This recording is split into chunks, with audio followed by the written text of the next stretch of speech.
So hello guys, in this video we are going to learn how to add Etsy reviews to your Wix website. Come on elfsight.com, click on widgets, now go for reviews and in the reviews go for Etsy reviews. Now click on create widget. You can choose whichever template you like. I'll go with this one and now click on continue with this template.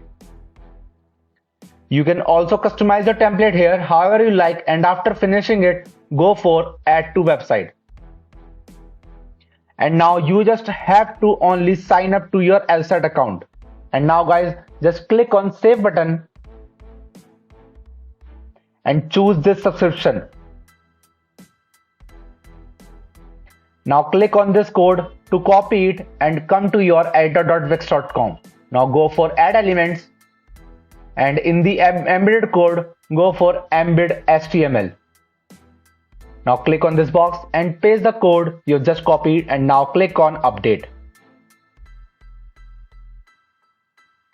And as you can see guys, the Etsy reviews are on my Wix website. So if you find this video interesting and helpful, then please subscribe to our channel.